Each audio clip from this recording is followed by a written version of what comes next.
एक बार मुझे loud music के लिए उठा लिया गया था। क्या बात कर रहे हो? एक बार मुझे उठा लिया गया था, बट उसको अरेस्ट नहीं। हाँ, in Bombay. I was very new, मैं नया नया आया था, किसी का बर्थडे पार्टी था और क्या कहते हैं वहाँ पे लाउड म्यूजिक चल रहा था रात को देर तक, और मैं ही एक बंदा था जो सोबर था, अच्छी से हालत में था। मैं जिस जगह से बिलोंग करता हूँ वो यूपी का एक छोटा सा गांव है कैराना। ओके। वहाँ आज भी है ये, और अब अपने घर में देखा है मैंने। आज भी मतलब लोग जो उस जाति से आते हैं वो बैठते नहीं है, खड़े रहते हैं आज भी। And I feel very ashamed now of accepting it, but I didn't know the better of things at that point of time. उस तरीके का एक्सपोजर नहीं था। रॉकी एंड रानी में कहते थे, हमें किसी ने बताया नहीं, मोटे को मोटा नहीं बोलते, काले को काला नहीं बोलते। तब नहीं उस तरीके की थी सूझबूझ, उस तरीके की समझ में नहीं थी। बट जब समझ आई तो हमको समझ में आया कि यार नहीं है ये चीज़, सही नहीं है, गलत।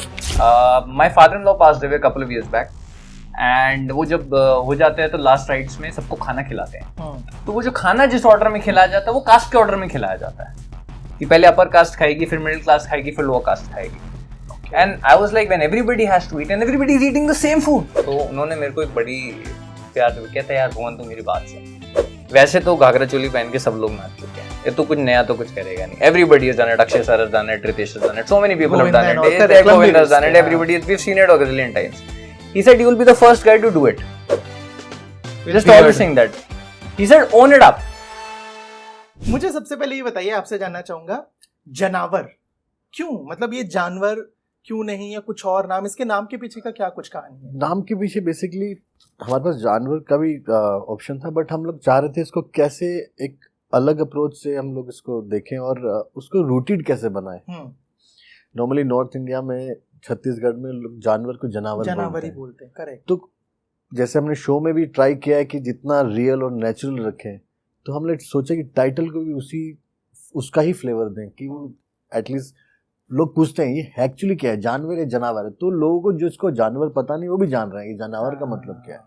और हम सेट पे गए थे तब तक टाइटल टेंटेटिव था एक्चुअली, तब तक हमने लॉक भी नहीं किया था टाइटल तब को। क्या टाइटल यूज कर रहे थे जब तब जानवर ही था बेसिकली, बट टेंटेटिव था वो हिसाब। तो हमने सोचा था शायद चेंज करेंगे, बिकॉज अक्सर आजकल ऐसा होता है कि लास्ट में सोचा जाता है what is a good title, you know, title की भी मारामारी चलती है तो लेकिन एक्चुअली वहां पे हमने जब जानवर रखा हुआ था, लोकल जो लोग थे वो जानवर ही बोल रहे थे। तो हमने सोचा व्हाई नॉट जानवर, बिकॉज एक तो हमारा बहुत ऑथेंटिक करता मामला है, जिस रीजन छत्तीसगढ़ में हम लोग शूट कर रहे हैं वहाँ की जो लोकल ऑडियंस है, जहाँ की कहानी है जिस क्षेत्र की, वहाँ के लोग इसको यही बुला रहे हैं, तो हम we should also call it that ना। So I think that was also a collective creative call. और मैं अगर पूछूं, बोलते हैं ना हर जो पेड़ बनता है उसका बीज या पौधा जो धीरे धीरे बड़ा होता है, तो जानवर की शुरुआत एग्जैक्टली कब हुई? राइटिंग, कास्टिंग, बाकी सारी चीजें। जानवर की शुरुआत एक्चुअली Z5 ने स्टोरीज पे तो काम पहले स्टार्ट कर चुके थे। उसके बाद जब उन्होंने मुझे बुलाया तो काफ़ी एक अच्छा ढांचा उन्होंने क्रिएट किया हुआ था राइटर। फिर जब उन्होंने सुनाई मुझे तो बहुत एक्साइटिंग लगा। देन फिर वो जानवर राइटर के साथ बैठ के हम लोगों ने at least, because as a director मुझे उसको अपना बनाना था समहाउ, जिससे एटलीस्ट मैं उसको एक जस्टिस दे सकूँ। हमने उस पर काम किया, कैरेक्टर्स आए उस तरीके से। फिर और आपके आने तक कास्टिंग नहीं हुई थी फाइनल, या हो गई थी? कास्टिंग नहीं हुई थी। कास्टिंग मेरे आने के बाद ही हुई। कास्टिंग का प्रोसेस और टेक्निकल जितने भी प्रोसेस, एक बार राइटिंग का एक फॉर्मेट स्टार्ट हो गया था, फिर मैं ऑन बोर्ड आया, उसके बाद हम लोगों ने आके प्रोसेस स्टार्ट किया। आप तक भुवन कैसी पहुंची है कहानी? ऑडिशन, कास्टिंग वगैरह कैसे क्या? नहीं, ऑडिशन तो सर ने नहीं मांगा मुझसे, पता नहीं इनके साथ तो मैं पहले भी एक काम करना की बस वो थी मेरी ख्वाहिश, बट वो हुआ नहीं था। नहीं, हाँ, हम बहुत पहले किसी शो के रिगार्डिंग हमारी बात चल रही थी। अगर नाम ले सकते हो? वो आपका प्रोडक्ट है, मुझे तो पता नहीं, बोल सकते हो आपके नहीं बोल सकते हो। एक वेब सीरीज ही थी, एक वेब शो था जो वो फिर इवेंचुअली टेक ऑफ नहीं हुआ, इट गॉट कैंड, बट उसके साथ में हम लोग कोलैबोरेट करना चाह रहे थे, पर टेस्टो सर ने मेरा नहीं मांगा, लेकिन नरेशन के लिए मुझे बुलाया था आरएम के ऑफिस में, and I had worked with the team before Z5 की जो टीम है मृणालिनी, उनके साथ मैं पहले काम कर चुका था। तो I think she was keen on me for the show, and then we met and I heard the story and I really liked it. मैंने पहली बार सुनी तो मुझे बहुत ही मज़ा आया था, और मैंने कहा यार ये तो करनी चाहिए। एक तो ये इट्स वेरी डिफरेंट फ्रॉम जो मैं पहले कर चुका हूँ, नॉट जस्ट दैट, ये कहानी अपने आप में काफ़ी मज़ेदार है और काफ़ी चीज़ें को इकट्ठे लेके चल रही है और ये सब कम मिलता है ऐसा, क्योंकि हम लोग एज एक्टर्स जब हमें सामान पिच किया जाता है तो 10 में से 2 ही चीज़ें अच्छी निकलती हैं, बाकी 8 वैसे बहुत आई लाइक दैट वर्ड। तो वो सामान जो होता है उसमें से जो आपको कहेंगे ना वैल्यूएबल जो स्क्रिप्ट्स होती हैं वो बहुत कम निकलती हैं, and it was one of those. Actually as a दर्शक भी, एज अ क्रिटिक भी, हम लोग जितनी चीजें देखते हैं हमें भी बहुत कम ही ऐसा मिलता है जो सामान एक्चुअली अच्छा होता है। मैं अगर पूछूं कि आपका पुलिस की वर्दी में हो आप, है ना भाई साहब, बहुत कड़क लग रहे हो, अच्छे लग रहे हो, शुक्रिया। कैरेक्टर में ढलने का प्रोसेस और उस कैरेक्टर को निभाने के बाद पुलिस को लेके कुछ थॉट प्रोसेस चेंज हुआ? हाँ यार, मेरी अप्रोचेबिलिटी बढ़ गई है पुलिस की, मैंने ह्यूमनाइज कर दिया। छोटे होते मतलब टिपिकल मिडिल क्लास फैमिली से मैं आता हूँ यार, तो पुलिस का नाम अपने आप में साथ में एक डर लेकर आता है, समझ रहे हैं आप किसी शरीफ आदमी को पुलिस बोलेंगे ना तो वो पहले घबरा जाता है, और मैं शरीफ फैमिली से हूँ। हालांकि मेरे पिताजी आर्मी में थे तो वो अपने आप में थोड़े से एक आर्मी वाला एटीट्यूड रखते थे अपने अंदर, बट मेरी मम्मी अक्सर ये कहती थी पुलिस आ गई बाहर, पुलिस आ गई बाहर। नॉर्थ इंडिया में आदत होती है ना कि नेबरहुड में पुलिस आ गई, मतलब कुछ गड़बड़ हुई है। तो पुलिस इज इक्वल टू कुछ गड़बड़ होना, है ना। बट ऐसा होता नहीं है ना, ऑफिसर्स भी तो इंसान होते हैं, उनके साथ भी तो गड़बड़ हो सकती है, ठीक है, बट हम उनको उस नजरिए से देखते नहीं। बट इस बार जब मैंने ये यूनिफॉर्म पहनी, मैंने ये एग्जीक्यूट करा, तो हमने सबसे पहले ये डिसाइड किया कि यार ये पुलिस वाले हैं, ठीक है, ये उनकी नौकरी है, it is a part of their life, it's not the heart of their life. वो इंसान है पहले, ठीक है, तो उसको ह्यूमनाइज करो पहले, एंड देन सेकेंडरी चीज जो आती है कि वो कॉप है, ये उनका जॉब का नेचर है और उसको आप कैसे यूज कर सकते हो डेली बेसिस में।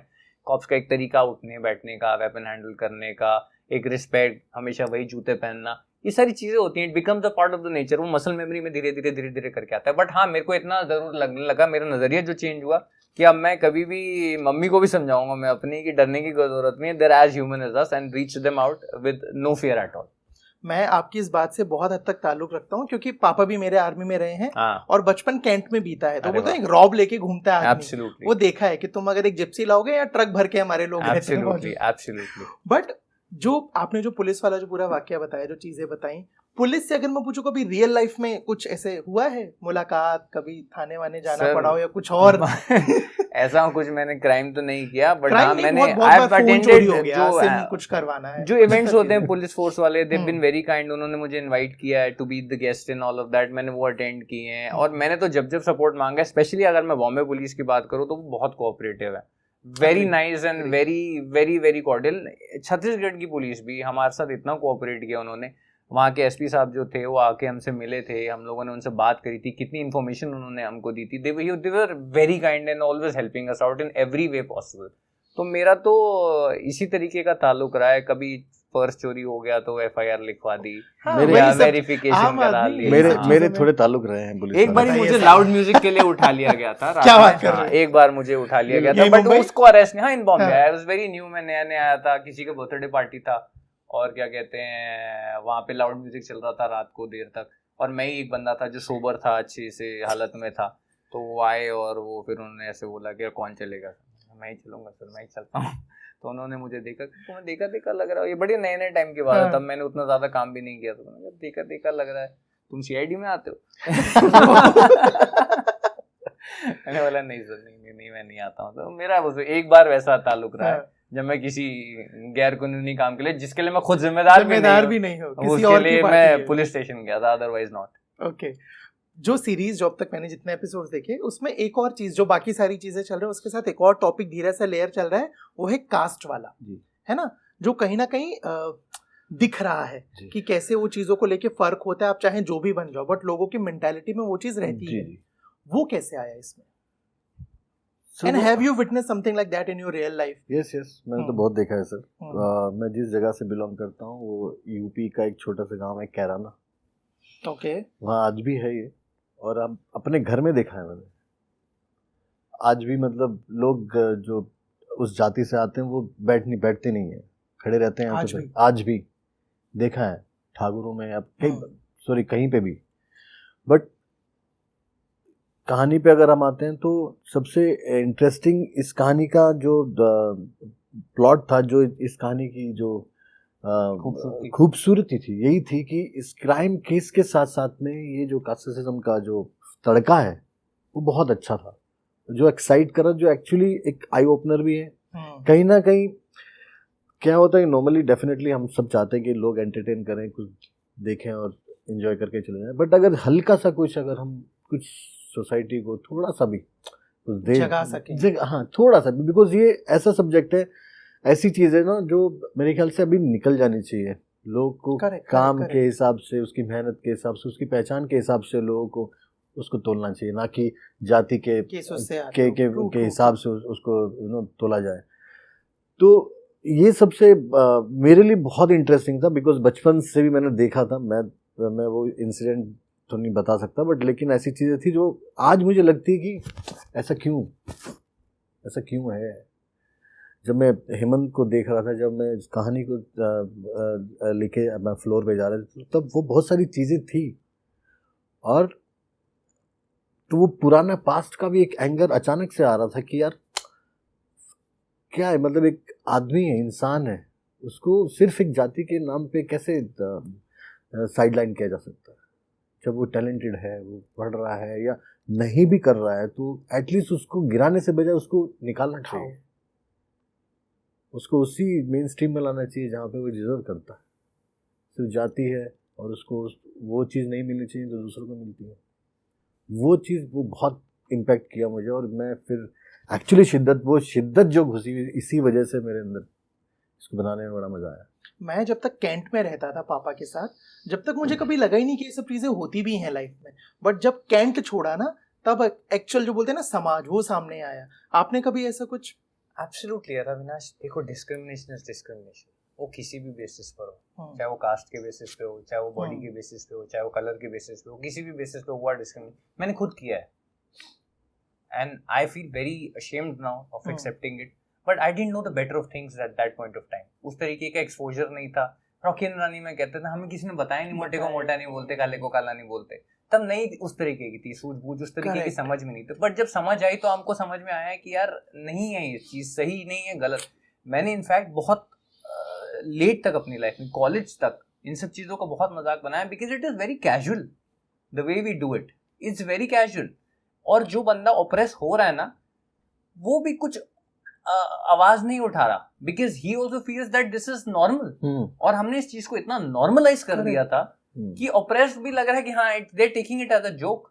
There have been several things India में जो हुए हैं, मतलब चाहे आप नॉर्थ ईस्ट के लोगों के लिए कह लो या किसी भी कम्युनिटी को, मैं टारगेट नहीं करना चाह रहा, they all face this.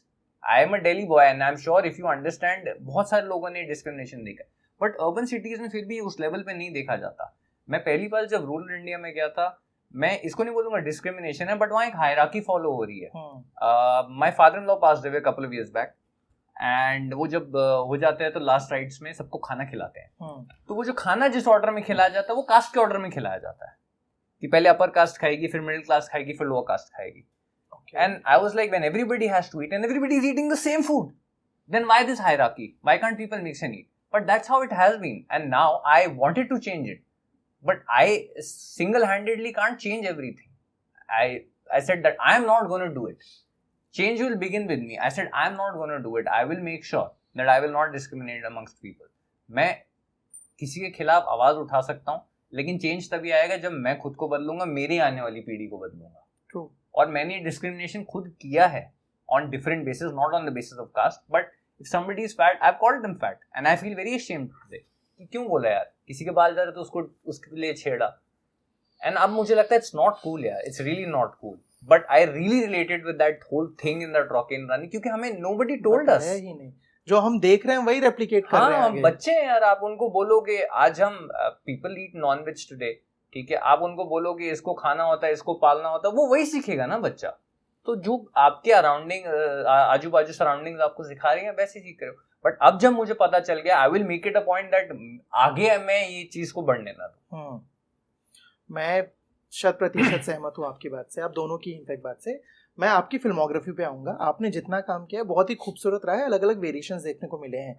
But अगर दोपहिया के फोटुआ की बात ना करूँ तो थोड़ी सी शायद नाइंसाफी होगी। Thank you. How hard was that to perform? जो लौंडा नाच बोलते हैं ना हम लोग, हाँ जी, वो कितना मुश्किल था। मैंने स्पर्श से बात करी, वो उसने बस मेरे को बताया कि ऐसे ऐसे ऐसे ऐसे कर रहे थे। क्या बोला वो बोला कि भाई तो रम गए। हाँ, अरे बट स्पर्श एक्चुअली बहुत अच्छा डांसर है. अग्री. वो खुद आई थिंक किसी रियलिटी शो जीता हुआ व्हेन ही वाज हाँ. A child, I don't remember which, but वो कोई तो जीता हुआ, and he is a fantastic dancer.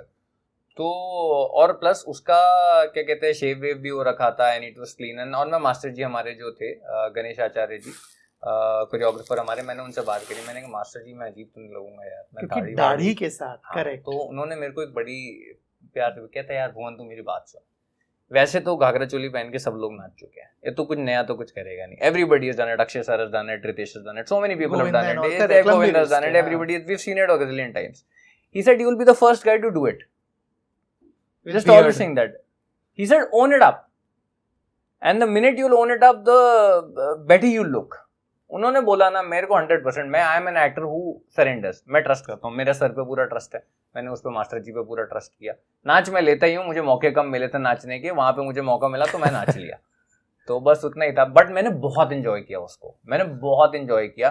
सब लोग हंसते थे, मेरी फैमिली थी सेट पे आई, वो खूब हंस रही थी. मेरी टीम बैठी है अभी पूरी, मेरी HMU टीम, वो अभी भी हंस रहे हैं वो बैठ के. देखिए आप, वो अभी भी देखते हैं तो मुझे कहते हैं अरे सर क्या लग रहे थे आप. So everybody jokes about it, but I really enjoyed it. और इसका आपने देखा होगा, अगर इसकी रूट्स देखेंगे ना आप, ये बहुत कल्चरली रिच ट्रेडिशन है लौंडा नाच का. इस पे भिखारी ठाकुर जी करके एक बहुत फेमस प्ले डायरेक्टर हैं और प्ले राइट भी हैं, उन्होंने नाटक लिखे हैं, डायरेक्ट किए हैं. उन्होंने सोशल लेवल पे इतना अवेयरनेस क्रिएट किया था लौंडा नाच के जरिए. सो अगर आपने उसको सही से यूज करा, it is a big tool. आप प्लीज लिखिए, भिखारी ठाकुर नाम है उनका. He used to come from this community. तो basically back in the day क्या होता था, यहाँ पे भी डिस्क्रिमिनेशन है. देखिए किस लेवल पर, जो अपर कास्ट होती थी उसको अलाउड था to see female dances, but lower caste को वो एक्सेस नहीं था. तो how to entertain themselves is to basically get men dressed as women and see that. Now Mr Bhikhari Thakur who is very famous, his roots are from Bihar, उन्होंने ये चीज को देखी and then he used this as a tool to spread social awareness against a lot of things जो उस time के social evils थे. तो आपने उसको भी देखिए, वो शुरू हुई थी डिस्क्रिमिनेशन के बेसिस पे, बट उसको भी टूल बना के यूज कर लिया. तो कितनी इंटर रिलेटेड है चीजें आप देखा जाए तो. करेक्ट. देखिए अभी बात करते करते मुझे भी नहीं पता था, अभी ये पता चल गया मुझे, दुपहिया और जनावर का भी कुछ तो रिश्ता है. करेक्ट. ठीक है. और क्या कुछ इसमें देखने को मिलेगा सीरीज में, जो जिसकी बात अगर हम लोग अभी तक नहीं कर पाए, कुछ आप जो दर्शकों से शेयर करना चाहें दोनों लोग? माइथोलॉजी का एंगल है जो अभी तक हम लोगों ने आई थिंक एक्सप्लोर नहीं किया. अ लॉट ऑफ सुपरनैचुरल थिंग्स जो अभी तक हमने डिस्कस नहीं किया, जिसकी एग्जिस्टेंस हम लोगों ने लाइफ में भी फील करी है, इसमें आपको देखने को मिलेगा. A lot of humour is also there in fact, जो हमने अभी ट्रेलर में ऑब्वियसली नहीं दिखा पाया, because trailer obviously limited timeline के साथ आता है. तो इसके अंदर हर तरीके का फ्लेवर मिलेगा आपको. इसके अंदर बहुत लाफ आउट लाउड सीन्स भी हैं. तो आप जैसे जैसे आगे बढ़ते जाएंगे, because of the mystery it also adds to a lot of humour. तो बहुत सारे एलिमेंट्स हैं जो आपको देखने को मिलेंगे अंदर, but mythology is very important to the show. Episode 3 को खाना खाते हुए मत देखिएगा ना, सीन है उसमें. Done. Thank you so much for the बातचीत, and as I said I won't say all the best, I will say congratulations. Thank you. My name is Sachin Roats. I am Bhuvan Arora and you're watching us on Galata India.